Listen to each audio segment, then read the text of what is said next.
Assalamualaikum. Welcome back to online classes. Welcome to our channel and welcome to chemistry. Today we will discuss very important topic of chemistry, that is that which one cyclic will be aromatic, anti-aromatic and non-aromatic. So first of all we are focused on aromatic.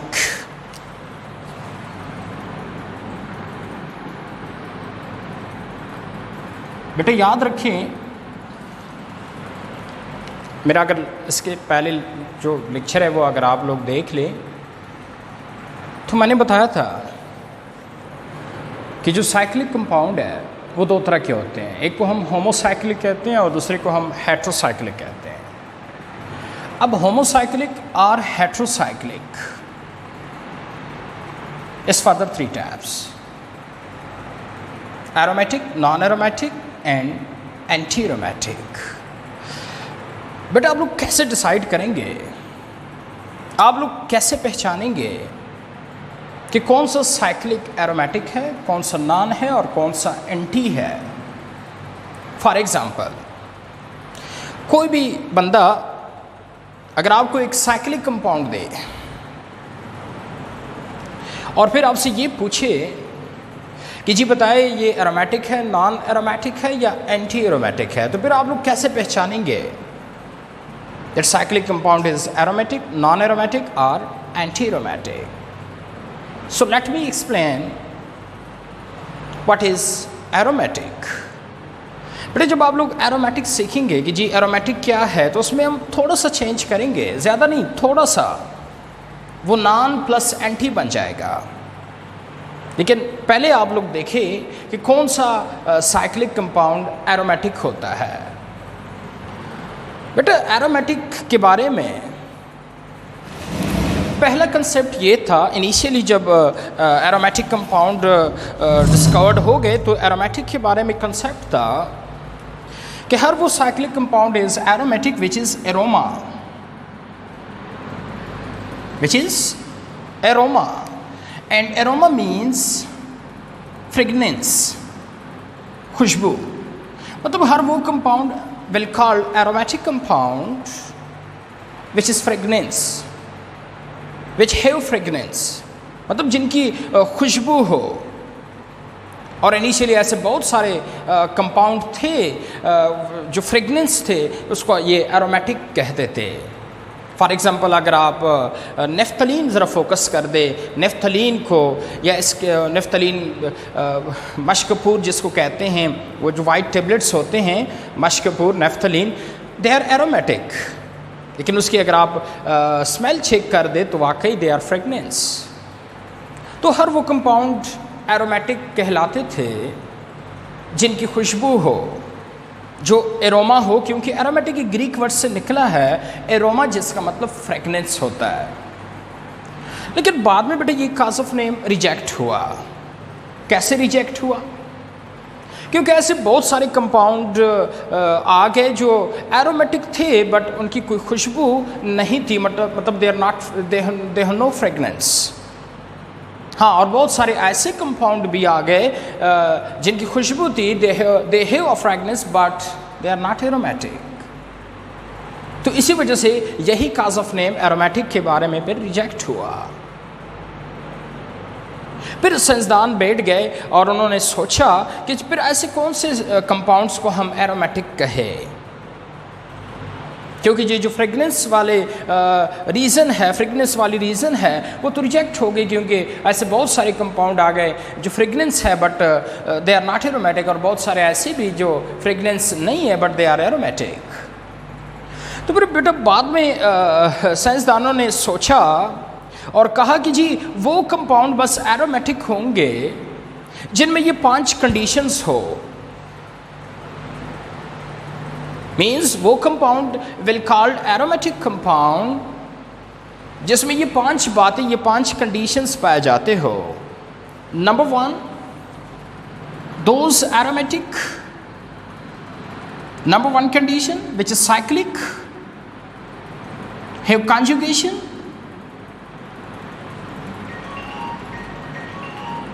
each carbon sp2 hybridized,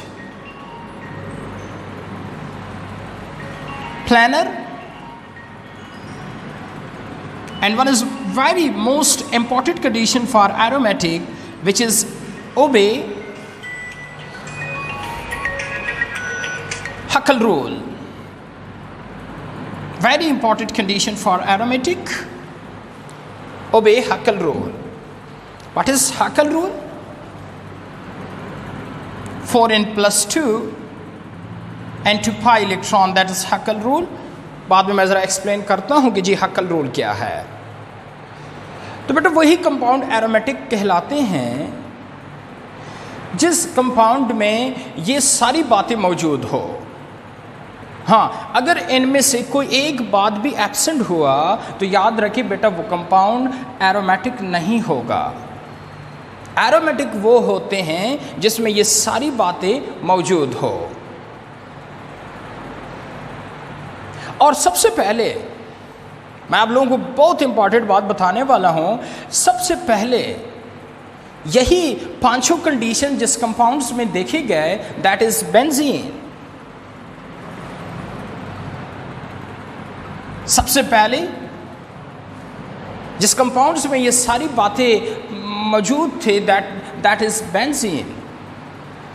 तो इसलिए साइंसदानों ने कहा कि benzene as aromatic, क्योंकि इसमें सारी बातें हैं, सारी कंडीशंस है, सो benzene is aromatic. And also those compound will be aromatic जिसमें बेंजीन रिंग हो। मतलब सपोज अगर एक कंपाउंड खुद बेंजीन नहीं है लेकिन उसमें बेंजीन रिंग मौजूद है तो सारी बातें वो भी एरोमेटिक होंगे, क्योंकि बेंजीन रिंग में तो सारी कंडीशंस मौजूद है। सो बेंजीन इज एरोमेटिक। अब अगर एक कंपाउंड सपोज बेंजीन नहीं है लेकिन उसमें बेंजीन रिंग है, लाइक नेफ्थलीन, अब इसमें ये नेफ्थलीन बेंजीन तो नहीं है लेकिन इसमें दो बेंजीन रिंग मौजूद है, तो सारी बातें जब बेंजीन रिंग मौजूद है तब भी ये सारी कंडीशंस ये फॉलो करेंगे। सो इसी वजह से कौन से कंपाउंड्स को हम एरोमेटिक कहेंगे? बेंजीन इज एरोमेटिक, या वो कंपाउंड एज एरोमेटिक जिसमें बेंजीन रिंग हो। Late me explain benzene ring. You know the formula of benzene, that is C6H6. So how many carbon in benzene? There are 6 carbon in benzene, and each carbon there is hydrogen atom, and 3 pi bond in benzene also. ये है बेटा benzene का structure, that is benzene ring. अब इस benzene ring में ये सारी conditions है, सो इसलिए benzene is aromatic. Benzene is aromatic. Let me explain कि किस तरह बेंजीन में सारी कंडीशंस मौजूद है। The first condition for aromatic is what? The compound must be cyclic. So आप देख रहे हैं बेंजीन एक साइक्लिक कंपाउंड है। साइकिल मीन जिसका फर्स्ट कार्बन लास्ट कार्बन के साथ लिंक हो, that is suppose first carbon of the benzene, second, third, 4, 5 and that is the last carbon of benzene. First last के साथ लिंक है, so it's means the benzene is a cyclic compound. The second condition for aromatic, there must be conjugation. So आप देख सकते हैं कि benzene में conjugations भी है। What means by conjugation? Alternate single and double bond.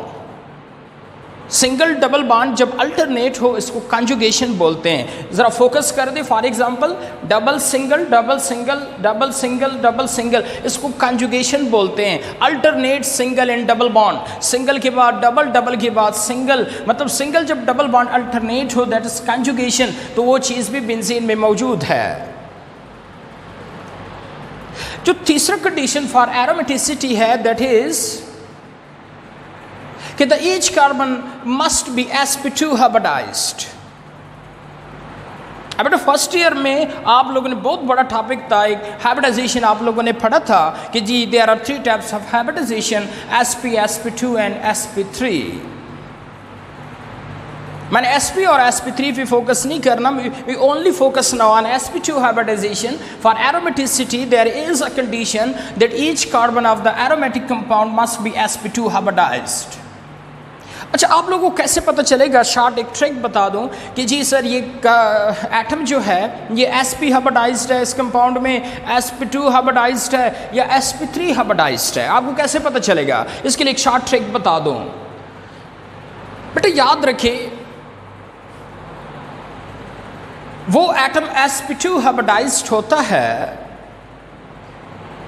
जिसके साथ जो नंबर ऑफ एटम अटैच हो वो 3 हो और उसमें कोई लोन पेयर ऑफ इलेक्ट्रॉन ना हो। वैसे तो कैसे आप बताएंगे कि जी compound the atom is sp sp2 और sp3 हाइब्रिडाइज्ड? उसके लिए बहुत सारे रूल्स है जो आप लोग ऑलरेडी फर्स्ट ईयर में पढ़ चुके हैं, मैं इतना डिटेल में नहीं जा रहा, लेकिन चलो थोड़ा सा फोकस करता हूँ। वन ऑफ द रूल कि जी कैसे पता चलेगा the atom is sp hybridized sp2 और sp3, that is x plus e rule. According to this rule अगर x प्लस e की वैल्यू 4 आ गई so that will B sp3, अगर इसकी वैल्यू 3 आ गई so that will be sp2, अगर value 2 आ गई so that will be sp। But now what is x?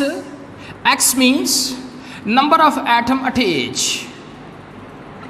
x का मतलब होता है कि उस एटम के साथ कितने एटम डायरेक्टली अटैच है, and e means number of lone pair electron. Number of lone pair electron. अगर बेटा एक एटम के साथ सपोज एटम अटैच है 2 और इसके साथ लोन पेयर इलेक्ट्रॉन है 1, so 2 + 1 so that is 3, so that will be sp2 hybridized. Like for example CH4 में देखते हैं कि जी कार्बन कौन सा हाइब्रिडाइज्ड है। सो कोई बता सकता है कि अब कार्बन के साथ कितने एटम डायरेक्टली अटैच है? 1 2 3 4, so the x is 4 plus कोई बता सकता है कार्बन के साथ लोन पेयर कितने होते हैं? बेटा जरा बहुत इंपॉर्टेंट बात बता दूं कि जिधर भी कार्बन होता है सिवाय कार्बन मोनोऑक्साइड इन साइनाइड्स, सिवाय कार्बन मोनोऑक्साइड इन साइनाइड्स जिधर भी कार्बन होगा कार्बन के पास कोई लोन पेयर इलेक्ट्रॉन नहीं होगा। वंस अगेन ये जरा बात को जरा समझने की कोशिश करें। मैं क्या कहना चाहता हूँ कि मैं कहना चाहता हूँ कि याद रखिए बेटा जिधर कार्बन होगा उसमें कोई लोन पेयर इलेक्ट्रॉन नहीं होगा सिवाय कार्बन मोनोऑक्साइड इन साइनाइड्स जहां कार्बन के पास भी लोन आ जाता है। लेकिन इसके अलावा millions of compound of the carbon कहीं भी कार्बन के पास कोई लोन नहीं होता। So the E will be always 0, ई हमेशा 0 होगा। हाँ, तो जस्ट आपने देखना है कि जी कार्बन के साथ एटम कितने अटैच है, सो that will B x। So number of atom attach plus 0, सो अगर वो 4 आया तो sp3 कहलाएगा, 3 आया sp2 कहलाएगा, 2 आया तो sp कहलाएगा। Let me explain the type of hybridization of the carbon in CH4। जरा फोकस कर दे CH4 को, जरा देखिए कार्बन के साथ कितने एटम अटैच है directly 4, so the x value is 4। और मैं अभी जो आपको बताया कि जी कार्बन के पास कभी भी कोई लोन नहीं होता सिवाय, so the E is 0, so 4 + 0 that is 4, so it means the carbon is hybridized sp3। इसी तरह अगर आप बेंजीन में जरा कार्बन फोकस करें, जी इस कार्बन को अगर आप जरा फोकस कर दे, कार्बन नंबर 1, इसके साथ कितने एटम अटैच है जरा देखिए, एक हाइड्रोजन है, एक नीचे कार्बन है और एक और भी कार्बन है with double bond. So the number of atom attach directly 1 2 3, और लोन तो होता ही नहीं है, so 3 + 0 that is 3, so the atom is hybridized sp2। मतलब बेटा जिधर भी आपसे कोई पूछे कि जी बताए ये एटम कौन सा हाइब्रिडाइज्ड है, तो आप कैसे बता सकते हैं कि जी कौन सा हाइब्रिडाइज्ड है? अगर वो एटम कार्बन है तो वेरी सिंपल, उस एटम के साथ देख लो कितने एटम अटैच है। अगर एटम अटैच है 4 तो sp3 होगा, अगर एटम अटैच है 3 तो sp2 होगा, अगर एटम अटैच है 2 तो sp होगा, क्योंकि लोन तो कार्बन में होता ही नहीं है। हाँ, अगर कोई और एटम है जिसमें एक या दो लोन पेयर भी है तो सारी बात है जितने एटम अटैच है प्लस लोन पेयर कितने हैं, 1 है 2 है, वो प्लस करना पड़ेगा। अगर वो 4 आया तो sp3, 3 आया तो sp2 एंड 2 आया तो sp। जैसे कि NH3 में जो एटम अटैच है n के साथ दैट इज 3 और एक लोन भी है so 3 + 1 so that is 4 so sp3। Water में देखिए ऑक्सीजन के साथ कितने एटम अटैच है, 2 लोन भी है सो 2 + 2 दैट इज 4 सो sp3। तो एक शॉर्ट ट्रिक है कि जी कैसे पता चलेगा कार्बन sp2 हाइब्रिडाइज्ड है या कार्बन sp2 हाइब्रिडाइज्ड नहीं है। सो अगर नंबर ऑफ एटम उसके साथ 3 है और लोन तो होता ही नहीं है सो दैट इज sp2। अदरवाइज अगर 2 एटम अटैच है सो sp, अगर 4 एटम अटैच है सो दैट विल बी sp3। अच्छा बेटे, यहाँ पे सिर्फ आपने कार्बन नहीं देखना कि जी कार्बन हाइब्रिडाइज्ड हो। कंपाउंड अगर हेट्रोसाइक्लिक है जो मैंने आपको बताया था तो कार्बन के अलावा भी एटम हो सकता है, तो आप उस एटम को भी देखिए, अगर वो भी sp2 है तब ही कंडीशन एरोमेटिसिटी वाला मौजूद है। मतलब ये नहीं कि सिर्फ कार्बन sp2 होगा, वो एटम भी sp2 होना चाहिए। तो इसी वजह से यहाँ मैं लिखना चाहता हूँ कि जी each atom will be sp2 hybridized.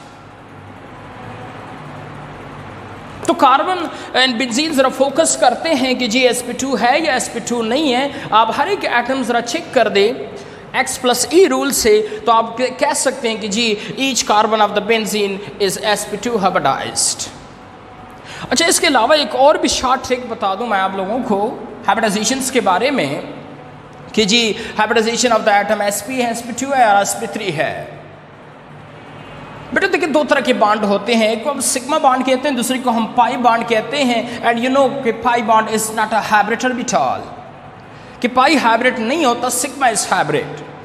तो आप देख ले कि एटम के साथ कितने सिग्मा ऑर्बिटल्स है, सिग्मा बॉन्ड है, तो वो इसका हाइब्रिडाइजेशन है। अगर सिग्मा बॉन्ड 4 है सो sp3, सिग्मा बॉन्ड 3 है सो sp2, सिग्मा बॉन्ड 2 है so they will be sp। Once again, number of sigma bond, इधर तो मैंने आपको क्या कहा कि number of atom attach, atom गिनो, या इससे आप ये भी मुराद ले सकते हैं कि जी number of sigma bond plus lone pair. अगर सपोज ऑर्गेनिक केमिस्ट्री में तो हमने हर वक्त हाइब्रिडाइजेशन कार्बन की फोकस ही करनी होती है, तो कार्बन में तो लोन है नहीं, तो या तो आप देख रहे कार्बन के साथ एटम कितने अटैच है, F4 so sp3, sp2 and sp, या देखिए कार्बन के सिग्मा बॉन्ड कितने हैं, क्योंकि पाई हाइब्रिड नहीं होता। तो अगर सिग्मा 4 है सो sp3, सिग्मा 3 है सो sp2, अगर सिग्मा 2 है सो sp। Late me explain.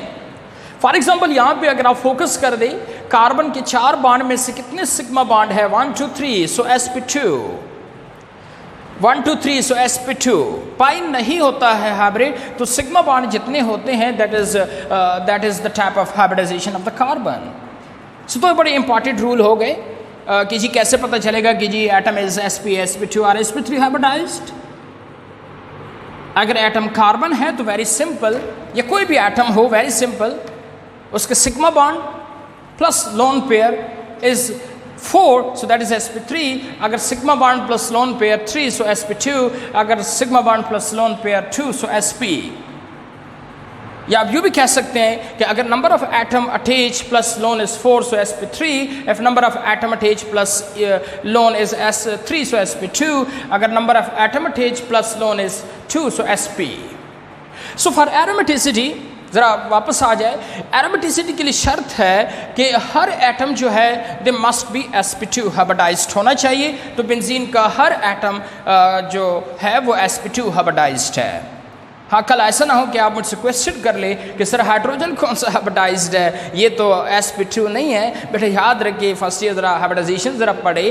Hybridisation जो है हमेशा मॉलिक्यूल में सेंट्रल एटम का होता है, हमेशा किसका होता है, सेंट्रल एटम का होता है। ऐसा ना हो कि कल आपसे कोई पूछे कि जी बताए what is the hybridization of hydrogen in HCl, या what is the type of hybridization of chlorine in HCl, NHF what is the hybridization of the F। हमेशा हाइब्रिडाइजेशन जो है वो सेंट्रल एटम का होता है। सो एरोमेटिसिटी के लिए जो फर्स्ट कंडीशन है कि वो साइक्लिक होना चाहिए, कंजुगेशन होना चाहिए, हर एटम sp2 हाइब्रिडाइज्ड होना चाहिए, और इसके अलावा जो फोर्थ कंडीशन है प्लेनर होना चाहिए, प्लेनर होना चाहिए।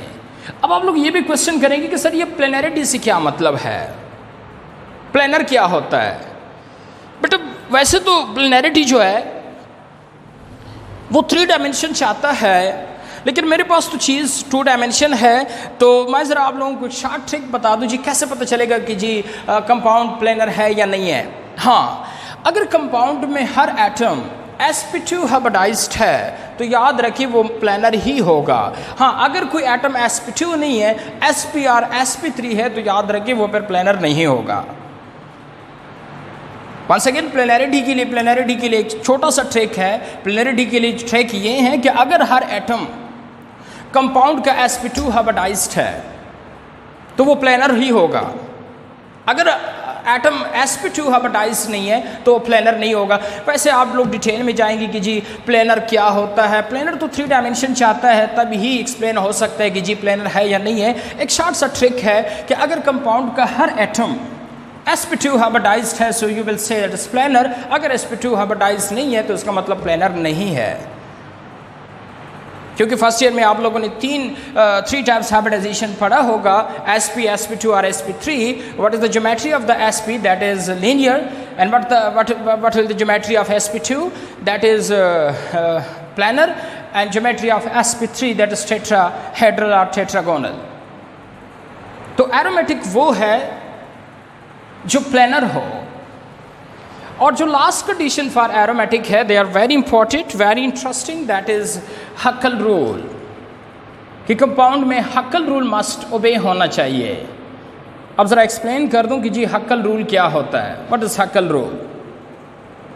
बेटा हक्कल रूल का मतलब है, इस रूल को हक्कल इसलिए कहते हैं क्योंकि 1931 में Huckel is the name of scientist, उसी ने ये रूल पेश किया था। That's why it is called Huckel rule. According to Huckel rule वो एरोमेटिक होगा जिसमें जो पाई इलेक्ट्रॉन हो वो 4n+2 हो। वेरी सिंपल, ज़रा समझने की कोशिश करें। कंपाउंड में जो पाई इलेक्ट्रॉन हो वो 4n+2 हो। अगर पाई इलेक्ट्रॉन कंपाउंड में 4n+2 है सो इट्स मीन्स कि दे ओबे हक्कल रूल। अगर पाई इलेक्ट्रॉन 4n+2 नहीं है, इसका मतलब ये हक्कल को ओबे नहीं कर रहा। क्या मतलब 4n+2? ज़रा फोकस कर दे बेटा। ये जो छोटा n लिखा है, n का मतलब है होल नंबर। होल नंबर तो आप लोग जानते होंगे, एक फ्रैक्शन होता है, एक होल होता है। Whole number started from 0, so 0, 1, 2, 3, 4 and so. ये जो n है ये होल नंबर है। कोई भी एक होल नंबर की वैल्यू आप उठा दें, यहाँ पुट कर दें, अगर पाई तो उतनी ही पाई इलेक्ट्रॉन आ जाएंगे। सपोज अगर n की वैल्यू मैं 0 कर दूँ and put in here, so 4 multiplied by 0 plus 2, so that is equal to 2। इसका मतलब ये हुआ कि अगर कंपाउंड में पाई इलेक्ट्रॉन 2 है तो ये हक्कल को ओबे कर रहा है, सो दैट विल बी एरोमेटिक। इसी तरह अगर मैं n की वैल्यू 1 कर दूँ, सपोज 0 नहीं करता, n की वैल्यू 1 भी तो हो सकता है। और यही n की वैल्यू अगर मैं ऊपर फार्मूले में पुट कर दूँ, so 4 multiplied by 1 plus 2 that is equal to 6। तो इसका मतलब ये हुआ कि अगर साइक्लिक कंपाउंड में पाई इलेक्ट्रॉन 6 है तो इट्स मीन्स कि ये एरोमेटिक ओबे कर रहा है। हक्कल रूल को ओबे कर रहा है। इसी तरह अगर n की वैल्यू मैं 2 उठा दूं, क्योंकि n हमेशा 0 1 तो नहीं होता, 2 भी तो हो सकता है। चलो n की वैल्यू 2 है, so put in here, so 4 multiplied by 2 plus 2 that is equal to 10। तो अगर कंपाउंड में पाई इलेक्ट्रॉन 10 हो तो वो भी हक्कल ओबे कर रहा है, so they will be aromatic. तो एक सिंपल सा कंडीशंस है फॉर एरोमेटिसिटी कि जी कौन से कंपाउंड एरोमेटिक होंगे कौन से नहीं होंगे, जो एक्सप्लेन कर रहा है एक छोटा सा rule, that is Huckel rule. Huckel के मुताबिक अगर कंपाउंड में पाई इलेक्ट्रॉन, ज़रा फोकस कर दे, अगर कंपाउंड में पाई इलेक्ट्रॉन 4n+2 के बराबर है तो इट्स मीन्स हक्कल ओबे हो रहा है। अगर पाई इलेक्ट्रॉन 4n+2 के बराबर नहीं है तो इसका मतलब है हक्कल ओबे नहीं हो रहा। लेकिन ये 4n+2 क्या है, आपके सामने है। 4 4 ही होता है, प्लस प्लस ही होता है, 2 2। हाँ, जस्ट n कन्फ्यूजेबल है आप लोगों के लिए कि सर ये n क्या चीज़ है। n वही पुराना चीज़ है जिसको आप लोग होल नंबर कहते हैं, which started from 0 1 2 3 and so. कोई भी एक होल नंबर की वैल्यू आप उठा दे, 0 उठा दे, 1 उठा दे, 2 उठा दे, 3 उठा दे, कोई भी एक होल नंबर उठा दे, ऊपर फार्मूले में पुट कर दे, तो आपके पास पाई इलेक्ट्रॉन आ जाएंगे। तो जितने पाई इलेक्ट्रॉन ये ही फार्मूला देगा, अगर उतने ही पाई इलेक्ट्रॉन कंपाउंड में है सो एरोमेटिक है। हाँ, अगर उतने ही पाई इलेक्ट्रॉन नहीं है तो फिर एरोमेटिक ही नहीं है। सपोज अगर मैं n की जगह ज़रा रिपीट कर रहा हूँ, अगर n की वैल्यू मैं 0 उठा दूँ, सपोर्ट इन हेयर, तो पाई इलेक्ट्रॉन कितने आ गए, 2। अगर कंपाउंड में 2 पाई इलेक्ट्रॉन है सो इट्स मीन्स कि दे आर एरोमेटिक। अगर n की जगह मैं 1 उठा दूँ, 0 1 के दरमियान तो कोई होल नंबर है नहीं, तो 0 के बाद 1 ही होता है। तो अगर मैं यहाँ पुट कर दूँ, सो 4 मल्टीप्लाइड बाई 1 + 2 सो 6, सो इसका मतलब कंपाउंड इज एरोमेटिक। इसी तरह अगर n की वैल्यू मैं 3 उठा दूँ, सो 4 मल्टीप्लाइड बाई 3 12 + 2 14, सो इसका मतलब कंपाउंड इज एरोमेटिक। तो शॉर्ट एक ट्रिक बता दूँ कि बस बेटा हकल के मुताबिक वही कंपाउंड एरोमेटिक होंगे जिसमें जो पाई इलेक्ट्रॉन हो वो या 2 हो या 6 हो, 10 14 18 22 एंड सो ऑन। कितने का डिफरेंस देना है आपने, 4 का डिफरेंस देना है। देखिए ना, 2 6 के दरमियान किसका डिफरेंस है, 4 का। 6 10 के दरमियान क्या डिफरेंस है, 4 का। 10 14 के दरमियान भी 4 का डिफरेंस है। मतलब आप लोग 4 4 डिफरेंस रखते जाए। अगर इतने पाई इलेक्ट्रॉन कंपाउंड में हैं, इनमें से कोई भी पाई इलेक्ट्रॉन है, तो इसका मतलब एरोमेटिक ओबे हो रहा है, सॉरी हकल ओबे हो रहा है, so they will be aromatic. So why benzene is aromatic, question is that, why benzene is aromatic according to Huckel rule. Let me explain only according to Huckel rule why benzene is aromatic. क्योंकि बेटा benzene को ज़रा focus कर दे, benzene में जो pi electron है, हाँ अगर आप लोग पाई इलेक्ट्रॉन में भी कंफ्यूज है कि जी पाई इलेक्ट्रॉन क्या होता है, so very simple, the electron present on pi bond is pi electron. बेटा जो इलेक्ट्रॉन पाई बॉन्ड में होते हैं उसको पाई इलेक्ट्रॉन कहा जाता है। और एक बॉन्ड में चूंकि 2 इलेक्ट्रॉन होते हैं, तो अगर एक कंपाउंड में पाई बॉन्ड 5 है तो इसका मतलब है उसमें पाई इलेक्ट्रॉन 10 ही होंगे। अगर पाई बॉन्ड 3 है, एक में 2 इलेक्ट्रॉन है, तो इसका मतलब उसमें पाई इलेक्ट्रॉन 6 ही होंगे। सो अगर आप बेंजीन को ज़रा फोकस कर दें, इसमें कितने पाई बॉन्ड शामिल है, 3। हर बॉन्ड में कितने इलेक्ट्रॉन होते हैं, 2। सो 2 2 2, सो कितने पाई इलेक्ट्रॉन हो गए बेंजीन में, 6। तो अकॉर्डिंग टू हकल रूल, जिस कंपाउंड में पाई इलेक्ट्रॉन 2 हो या 6 हो या 10 हो या 14 हो, सो दे आर ओबे हकल रूल। तो इसमें जब 6 इलेक्ट्रॉन बेंजीन में है और 6 इलेक्ट्रॉन वाला ओबे करता है हकल रूल को, सो इट्स मीन्स कि बेंजीन हकल को भी ओबे कर रहा है। तो बेटा बेंजीन में वो सारी कंडीशंस मौजूद है, वो सारी बातें मौजूद है जो एरोमेटिसिटी के लिए शर्त रखा गया था। उन्होंने क्या कहा था, which one compound well aromatic, उन्होंने कहा जो था कि जी वो कंपाउंड एरोमेटिक होंगे जिसमें ये 5 कंडीशंस मौजूद हो। उसमें जो फर्स्ट कंडीशन है that is cyclic, second conjugation, planar, each atom sp2 hybridized and last obey Huckel rule. तो 5 कंडीशन आप बेंजीन में देख सकते हैं। बेंजीन साइक्लिक भी है, बेंजीन में alternate single and double bond which is called conjugation वो भी है, और हर एटम बेंजीन का आप चेक कर ले X + E रूल से या सिग्मा + E रूल से, हर कार्बन हर एटम बेंजीन का sp2 हाइब्रिडाइज्ड भी है। सो तीसरा कंडीशंस भी मौजूद है। जब एटम sp2 हाइब्रिडाइज्ड है तो सारी बात है वो प्लेनर भी होगा, सो बेंजीन प्लेनर भी है।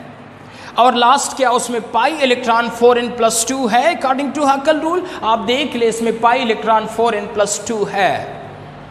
4n+2 के मुताबिक अगर कंपाउंड में पाई इलेक्ट्रॉन 2 6 10 14 18 हो तो वो हकल ओबे कर रहा है, तो इसमें पाई इलेक्ट्रॉन 6 आते हैं। अगर आप n की वैल्यू 1 रखें तो इसका मतलब इसमें हकल भी ओबे है, सो दैट इज एरोमेटिक।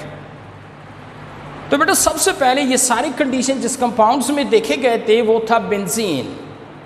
तो इसलिए उसने कहा कि हर वो कंपाउंड एरोमेटिक होगा जो खुद बेंजीन हो, जो खुद बेंजीन हो, क्योंकि इसमें सारी कंडीशंस है। लेकिन बेटा याद रखिए, सिर्फ बेंजीन इज नॉट एरोमेटिक, हर वो कंपाउंड भी एरोमेटिक होगा जो खुद अगर बेंजीन ना हो लेकिन उसमें ये रैंक ज़रूर शामिल हो। क्योंकि सारी बात है जब कंपाउंड बेंजीन नहीं है लेकिन इसमें ये रिंग है तो सारी बात है ये सारी बातें अगेन फिर से होंगी तो वो भी एरोमेटिक होगा। तो ऐसे कौन से कंपाउंड है बेंजीन के अलावा जिसमें ये सारी कंडीशंस फॉलो हो रहे हैं? तो all those compound well aromatic. तो बेंजीन्स के अलावा अगर आप लोग फोकस कर दे, एक और कंपाउंड मैं बता रहा हूँ, that is naphthalene. What is naphthalene? जब दो बेंजीन रिंग आपस में जुड़ जाए इसको नेफ्थलीन कहते हैं। तो वो भी एरोमेटिक ही है, ये भी एरोमेटिक ही है। क्यों ये एरोमेटिक है? क्योंकि ये देखिए इसमें भी सारी बातें मौजूद है जो एरोमेटिसिटी के लिए ज़रूरी है। पहली कौन सी बात है? साइक्लिक बेंजीन नेफ्थलीन आप देखिए साइक्लिक भी है, कंजुगेशन भी है, alternate single and double bond भी है। हर एटम आप चेक कर ले, हर एटम के साथ एक हाइड्रोजन है, सो हर एटम जो है वो sp2 हाइब्रिडाइज्ड भी है। जब sp2 हाइब्रिडाइज्ड है तो प्लेनर भी होगा और हकल भी ओबे कर रहा है। हकल क्यों ओबे कर रहा है, कैसे ओबे कर रहा है? इसमें देखिए कितने पाई बॉन्ड है, 5, तो पाई इलेक्ट्रॉन कितने होंगे? 10। तो जिसमें 10 पाई इलेक्ट्रॉन हो इट्स मीन्स वो हकल ओबे कर रहा है। सो इट्स मीन्स के ये हकल भी जब ओबे कर रहा है तो सारी कंडीशन इसमें है, सो ये भी एरोमेटिक है। तो सिर्फ ये दो कंपाउंड ऐसे नहीं है जिसमें ये सारी कंडीशंस है, और भी बहुत सारे मिलियंस ऑफ कंपाउंड है जिसमें ये पांचों कंडीशंस है। So all those will be aromatic. इसके अलावा एक और छोटे से कंपाउंड को फोकस करते हैं, दैट इज साइक्लोप्रोपीन कीटाइन। ज़रा कंपाउंड को फोकस कर दे, that is cyclopropene ketene. Suppose यहाँ पे मैं डबल बॉन्ड डाल रहा हूँ, the name of such a compound is cyclopropene ketene. अब इसको ज़रा फोकस कर दें, ये एरोमेटिक है या एरोमेटिक नहीं है? The first condition for aromatic cyclic है कंजुगेशन होना चाहिए, मतलब डबल एंड सिंगल बॉन्ड जो है वो अल्टरनेट होना चाहिए। अब आप लोग कहेंगे कि सर यहाँ पे तो सिंगल बॉन्ड डबल बॉन्ड एक ही है तो और तो है नहीं, तो ये कैसे कंजुगेशन है? नेक्स्ट जब हम एरोमेटिसिटी एक्सप्लेन करेंगे तो मैं दो तरह के बॉन्ड आप लोगों को एक्सप्लेन करूंगा, एक localise and other is D localise. तो यहाँ पे बेटा डी लोकलाइजेशन है, इसी वजह से इसमें कंजुगेशन आ जाता है, लेकिन वो बाद में आप लोग देखेंगे डी लोकलाइजेशंस क्या है। और इसके अलावा हर एटम sp2 हाइब्रिडाइज्ड होना चाहिए, इसका हर एटम sp2 हाइब्रिडाइज्ड भी है, और प्लेनर होना चाहिए, और हक्कल रूल ओबे होना चाहिए। कितने पाई बॉन्ड है? 1 पाई इलेक्ट्रॉन 2 हो गए, तो 2 पाई इलेक्ट्रॉन वाला हक्कल ओबे कर रहा है, सो ये भी एरोमेटिक हुआ। इसके अलावा हमारे पास ऐसे भी कंपाउंड है जो बेंजीन रिंग उसमें नहीं है। ज़रूरी नहीं है कि उसमें बेंजीन रिंग ही हो, हाँ ये तो ज़रूरी है क्योंकि बेंजीन रिंग में ये सारी बातें हैं, तो जिसमें भी बेंजीन रिंग होगा वो एरोमेटिक होगा। लेकिन चंद ऐसे कंपाउंड भी है जिसमें कोई बेंजीन रिंग